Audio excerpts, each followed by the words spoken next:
Halo semuanya, kembali lagi di podcast SMK Bina Prestasi Bring the School.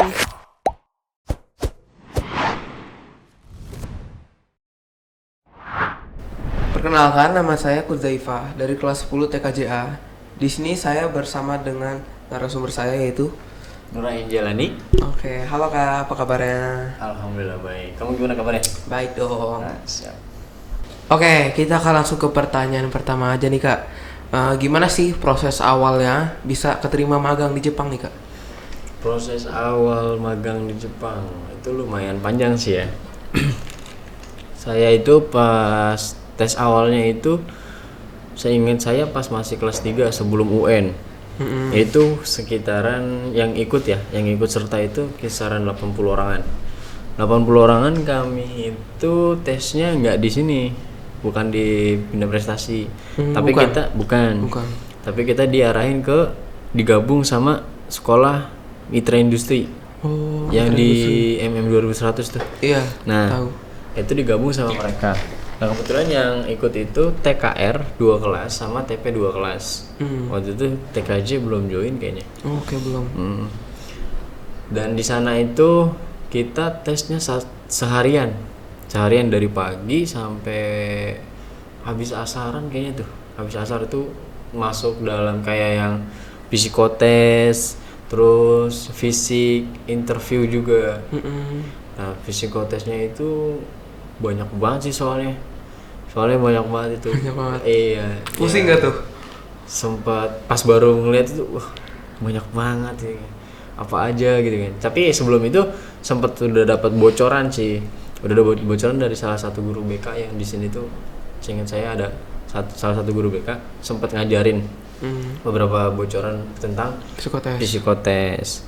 Nah, tes dah tuh kita tes sampai siang itu baru kelar psikotes yang kelar masuk ke fisik kayak tinggi badan, cek mata, kayak gitu-gitu, berat segala macam. Itu masuknya tes fisik bukan medical check up. Tes fisik awal. Tes fisik awal. Kalau medical check up itu lebih lengkap lagi kita. Sampai ke detak jantung. Wah. Sampai kayak di rongsen. Itu benar-benar dipastiin kita tuh sehat gitu loh. Dalam keadaan sehat. Kalau medical check up ya. Nah, kalau proses medical check up itu dari proses seleksinya itu lumayan lama juga. Saya itu nunggu kurang lebih berapa ya? 6 bulan. Jadi nggak langsung terjun ke sana? Enggak. Panjang lagi? Pending. Karena ya pihak yayasan tersebut itu nggak cuma kerja sama sekolah kita. Itu banyak. Sampai pulau-pulau Jawa tuh banyak. Makanya di pending gitu deh. Seleksinya tuh di pending. Saya sempat sampai kerja di salah satu perusahaan speaker tuh. Selama 6 bulan. Buat ngisi kekosongan gitu kan. Nah, kan kalau nganggur nggak enak juga. Lagi enak-enak kerja, udah nemu titik nyamannya gini istilahnya gitu kan ya. Iya. Ada pemberitahuan buat disuruh medical check up. Medical check up, udah itu saya ngambil cuti sehari buat medical check up gitu kan. Medical check upnya di Jakarta, salah satu rumah sakit di Palmerah gitu. Itu ada. Nah, dari medical check up itu butuh 1 minggu buat hasil keluar 1 minggu. Nah, setelah 1 minggu saya dapat pemberitahuan lagi buat pelatihan lanjutan di Jogja. Tuh saya di waktu itu ditelepon dibilangin, nih kamu beli ini ya, beli ini. Udah disuruh beli segala macam, nanti di akhiran baru itu semua kamu beli kalau misalnya kamu mau lanjut gitu loh. Iya. Kalau enggak ya udah diabaikan aja. Itu kebutuhan pokok atau apa? Kebutuhan pokok kayak misalnya selimut, kayak buat di sana, buat sarung, kayak sarung bantal, sampai spray itu kita suruh bawa dari rumah. Karena di sana cuma disediain kayak kasur lipat gitu kan. Iya. Nah, buat spraynya sendiri. Nah, gitu. Tipe kasurnya tuh tingkat atau? Enggak, yang kasur lipat. Iya, 3 lipatan. Jadi kalau kita tidur baru digelap, udah kelar digulung, ditaruh lagi di ruangan tersebut. Karena tempat tidur itu juga paginya kita buat kelas, buat kegiatan belajar mengajar. Gitu. Oke. Terus udah dihubungin nih. Terus langkah selanjutnya apa? Nah, langkah selanjutnya itu tadi selama apa namanya pelatihan di Jogja itu 2 bulan ya. 2 bulan itu lumayan gimana ya, pelatihan awal itu pas saya baru datang itu kayak yang sempat di ospek juga ya. Di ospek, kalau sama lah kayak di sekolah di ospek gitu kan. Saya datang hari Minggu. Nah pas hari Seninnya itu kita kayak ada namanya core itu upacara lah.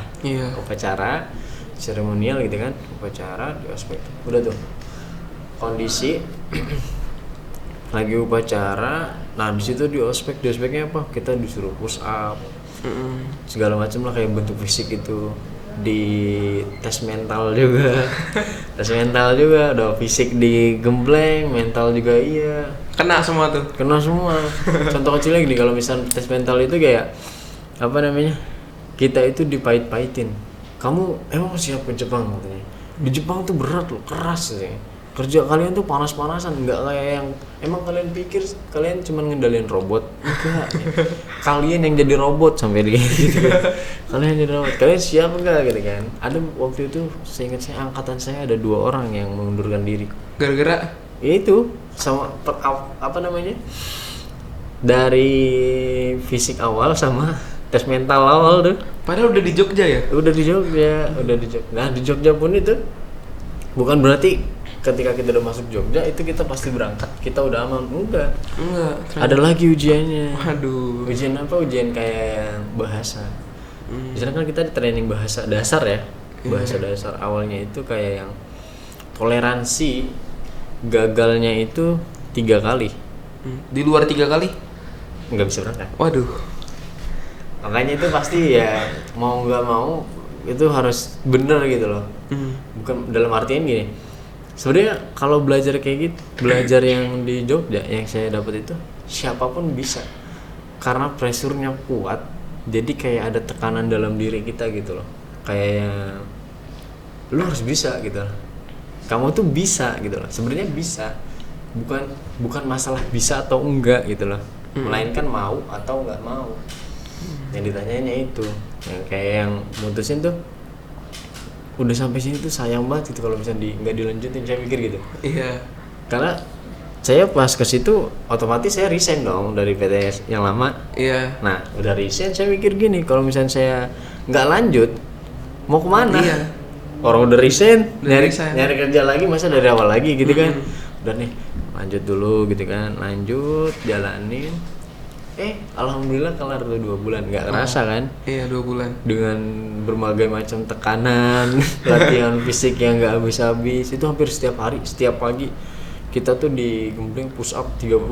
Wah, capek banget tuh pas itu. Belum pas awal pertama hari Senin kan ospek tuh ya. Itu paginya udah push up tuh, besoknya push up lagi, sampai tuh kayak mandi ngangkat gayungnya nggak kuat.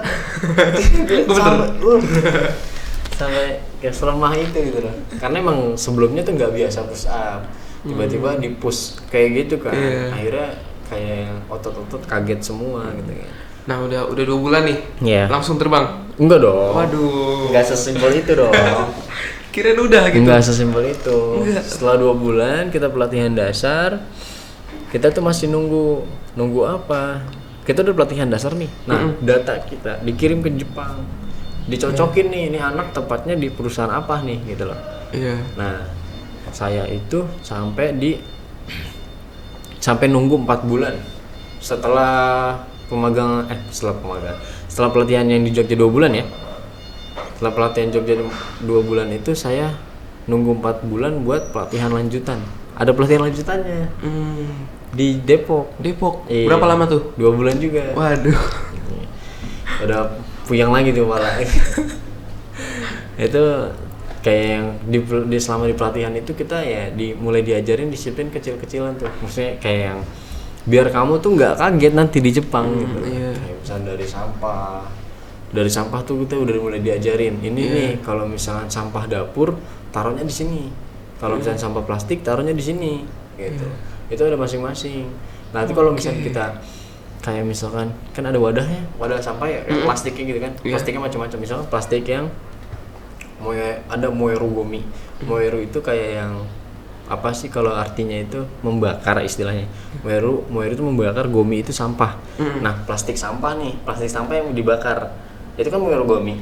Itu kita kalau misalnya minta ke kantor, kita udah belajar harus pakai bahasa Jepang.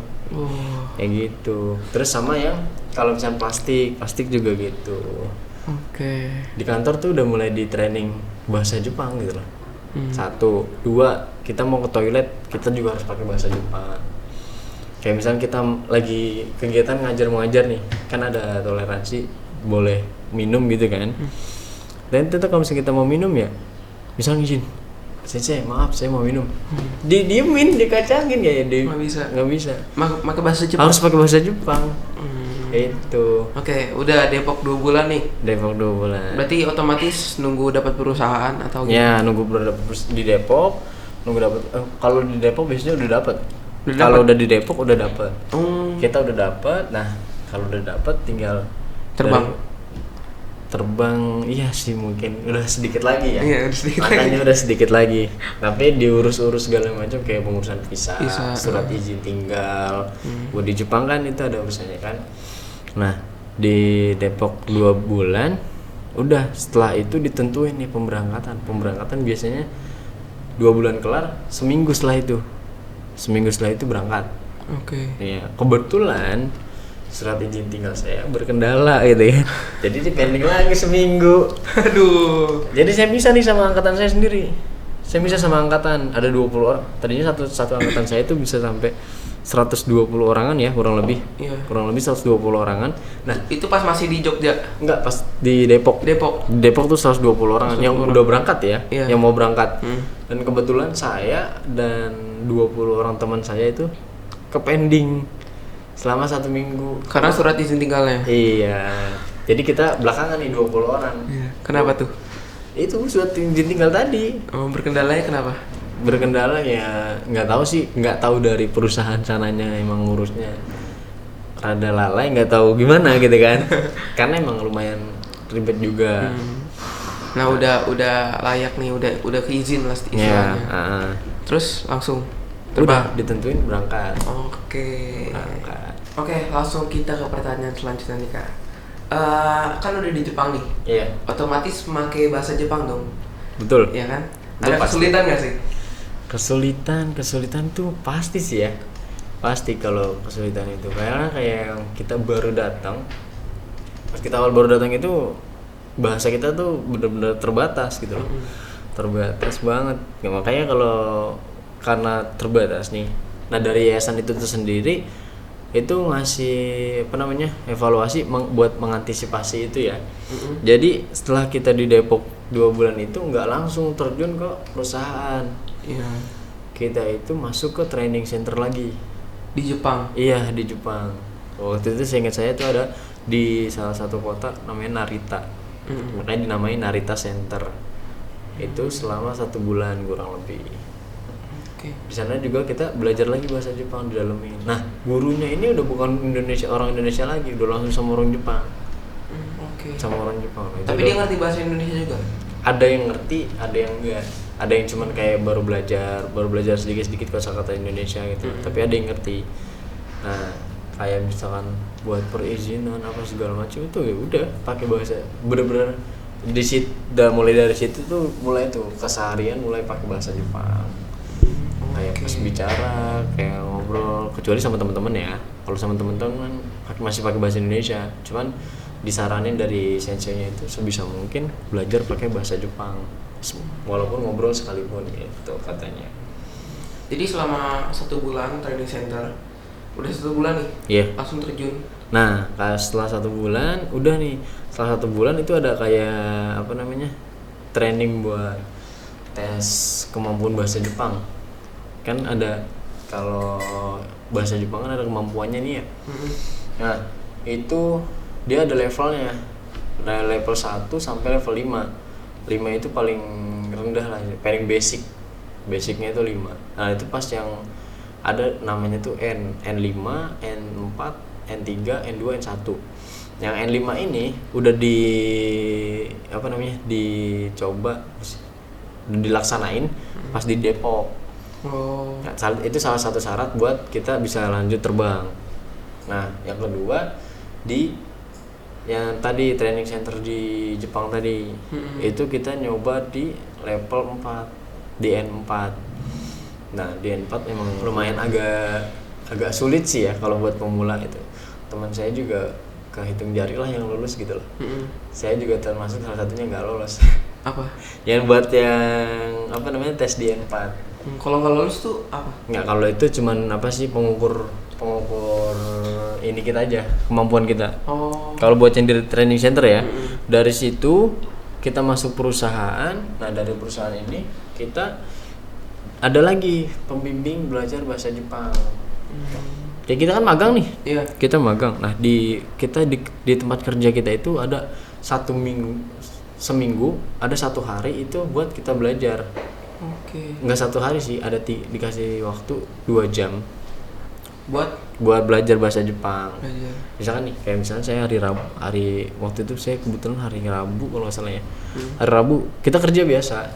Cuman 2 jam sebelum pulang itu kita udah ninggalin lapangan duluan. Buat apa? Buat belajar bahasa Jepang. Oke. Buat belajar bahasa Jepang. Kebetulan sensei saya itu orang Jepang asli tapi pernah tinggal di Indonesia selama 7 tahun. Wah. Berarti ngerti banget tuh. Ngerti dong. Teman saya itu, saya kan bertiga ya. Iya. Satu angkatan di perusahaan saya ada 3 orang. Salah satunya ada orang ya di daerah Jawa tuh, Tegal. Itu emang ya bisa dibilang buat bahasa Indonesia dengan baik dan benar masih rada kagok lah. Sama saya juga kalau misalnya baik dan benar masih suka kebawa ya logat-logat Bekasi lah kayak gitu. Nah, tapi itu karena udah 7 tahun sih ya. Itu udah tahu banget gitu ya. Jadi saya mau ngomong gimana juga ngerti. Orang Jepang asli Pak. Orang Jepang asli. Awalnya saya nggak tahu. Dia diem, dia nggak langsung kayak yang saya bisa bahasa Indonesia loh, enggak. Saya ngeliat dia orang Jepang, berbahasa Jepang, udah saya anggap orang Jepang. Saya ngobrol sama teman saya ya kan? Saya ngobrol. Ada pas waktu itu saya ingat pas awal belajar itu saya ada satu kalimat yang emang saya bertiga ini nggak ngerti nih. Saya nyari perumpamaan yang gampang kita ngerti kan? Istilahnya kayak gini. Tiba-tiba dia keceplosan. Ini lu gini loh. Itu tuh gini loh. Dijelasin sama dia kan? Kaget dong 3 orang ini. Kaget kan? Kok bisa bahasa Indonesia? Aduh, keceplosan kata dia. Dari situ dia cerita tuh, saya pernah tinggal di Indonesia selama 7 tahun. Lama banget tuh. Kebetulan waktu kemarin tinggal di Jogja. Dia kayaknya sambil kuliah. Sepertinya sambil kuliah ya. Nah, teman saya yang dari Tegal ini kan terkendala tuh ya. Sampai-sampai sensei saya itu ngejelasinnya pakai bahasa Jawa. Wah, Coba itu orang Jepang ngejelasin pakai bahasa Jawa. medok gak? Bisa dimedokin sama dia. Wah, salut ini. Jadi enak banget tuh. Dari situ kita udah dapat kayak misalnya udah enak lah feel-nya kan. Feel-nya udah enak sama satu sama lain. Feel-nya udah enak. Kan dia ada tugas juga tuh kan. Tugas tiap 1 bulan sekali. Itu pengecekan di kosan saya. Di kos itu dicek nih rapih nggak nih, anak laki ditinggal 3 orang gitu kan. Dapur gimana nih? Biasalah kan anak laki-laki gimana? Nah, dapur gimana nih? Jadi ntar tiba-tiba dia ngedadakan, nih hari ini saya kesini ya.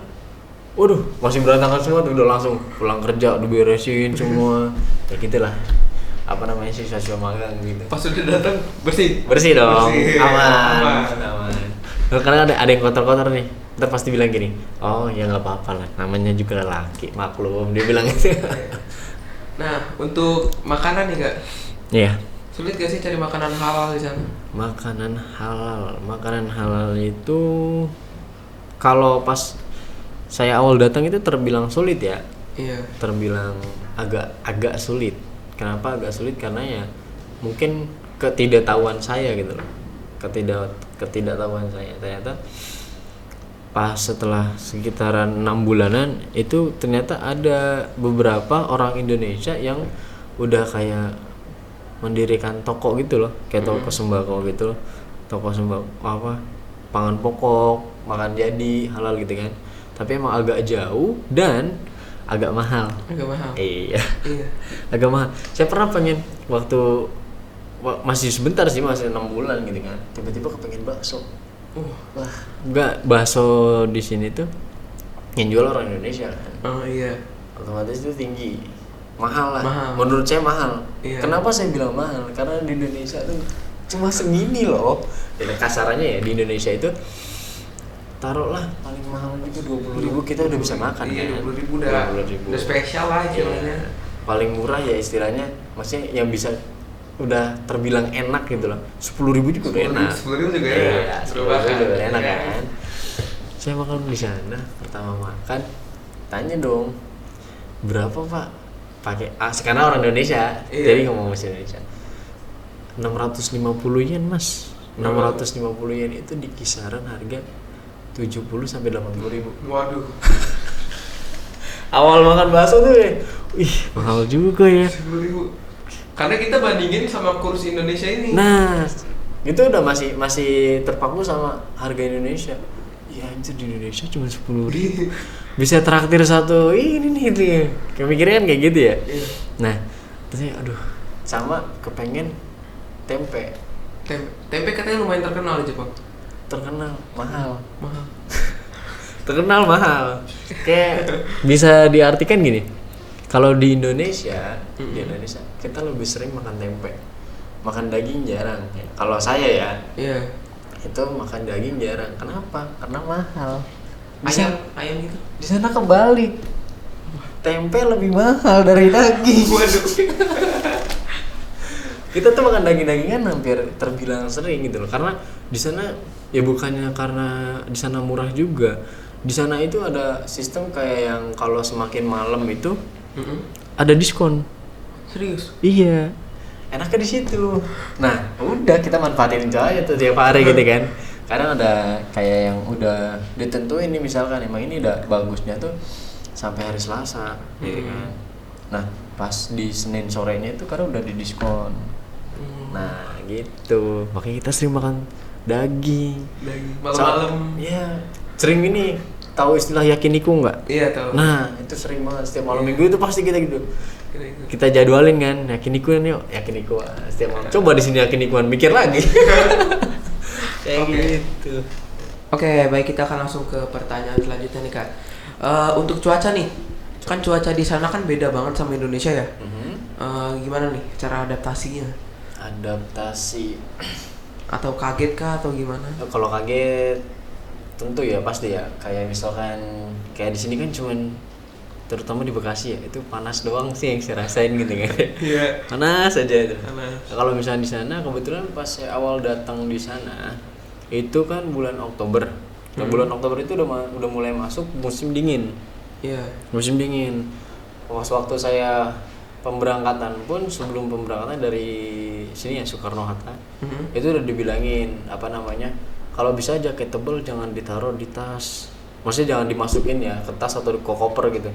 Di kayak tenteng aja lah gitu. Kenapa? Soalnya di sana udah mulai dingin. Pas saya sampai di Narita Airport itu pertama kali. Berapa jam tuh perjalanannya? Perjalanan berapa ya? Kurang lebih 7 jam kayaknya. 7 jam. 7 jam. Itu pun transit di Malaysia. Transit. Iya, transit di Malaysia, nunggu kayaknya ada 1 jaman kayak. 1 jam nunggu baru langsung lanjut lagi. Lanjut ke Narita Airport kan. Di sana tuh sampai di sana pertama kali tuh kebetulan udah rintik-rintik hujan kan. Iya. Itu udah dingin menurut saya. Yang biasanya di Bekasi di suhu 30-an gitu kan, di range 30-an, tiba-tiba sampai di sana tuh di berapa? Suhu 14 apa 16 gitu.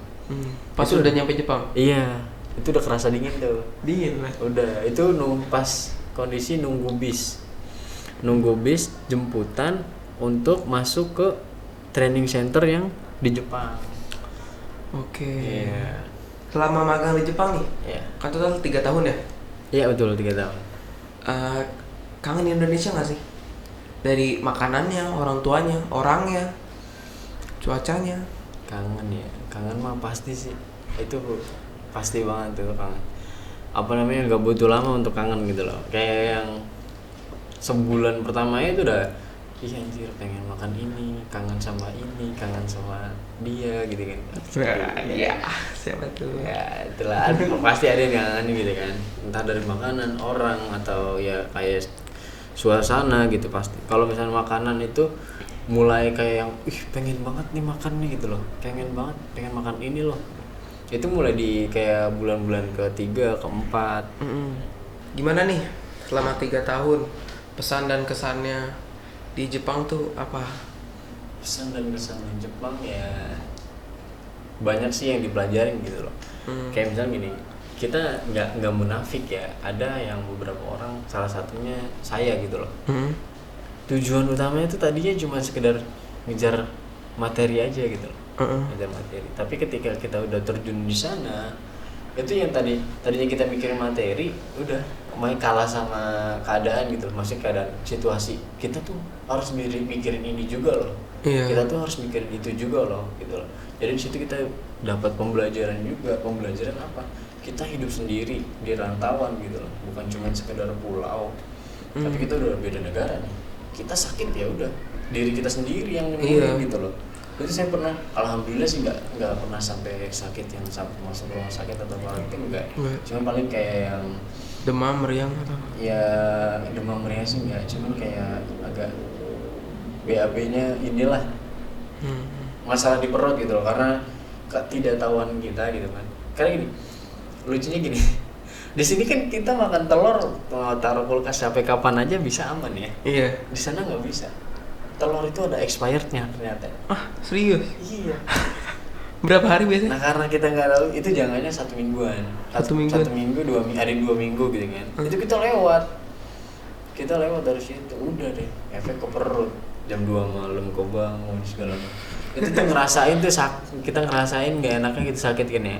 Nggak ada orang tua, saudara, ada orang Jepang pengurus kita. Cuman kan nggak seperti kayak yang nggak scare yang dipikirin kan gitu kan ya. Cuman nanya doang, nggak apa-apa, udah ya mau ke rumah sakit nggak? Kalau ke rumah sakit nanti ini aja ya, sendiri dulu, nanti ininya baru dia diganti kayak gitu.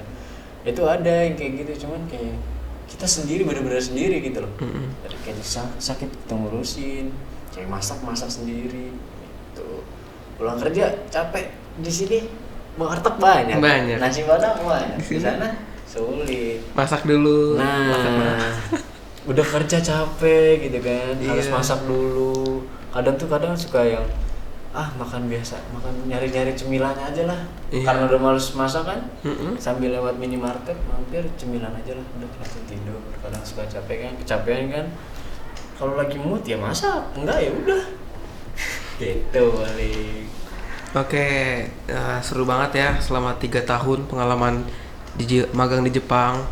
Dari makanannya, temennya, adaptasi lingkungannya, cuacanya. Terus gimana nih Kak buat siswi SMK Bina Prestasi yang tertarik nih magang di Jepang? Atau pesannya apa gitu? Pesan bener sih. Kalau tadi cuma ya sekedar sharing dari pengalaman saya aja ya. Sharingnya. Ketika apa aja sih yang harus dipersiapin gitu loh. Nah, ketika supaya nanti kita di sana tuh nggak kaget atau gimana gitu kan. Kayak gini, misalkan kalau bahasa Jepang pasti tentu kan ya, bahasa Jepang tentu kita pelajarin. Nah kalau misalnya emang udah ada niatan di kelas 2, kayak di kelas 2, kelas 3 itu udah kepikiran, pengen ke Jepang nih, ya kan? Ya udah, pelajarin aja dulu, cicil bahasa Jepang dari hiragana, katakana. Hiragana, katakana, hafalin aja tuh dulu hurufnya itu. Kalau itu udah hafal, baru kita next ke tahapan selanjutnya. Jadi nanti pas di pelatihan itu nggak kayak kita baru start di situ. Nggak terlalu sulit lah sih. Nah, Oke. Baik, kita sudahi dulu podcast kita kali ini. Jika kalian ada yang ingin dibahas di podcast, kalian bisa komen di kolom komentar. Saya Kudzaifa dari kelas 10 TKJA. Saya Nurain Jalani. Dadah. Sampai jumpa di podcast selanjutnya.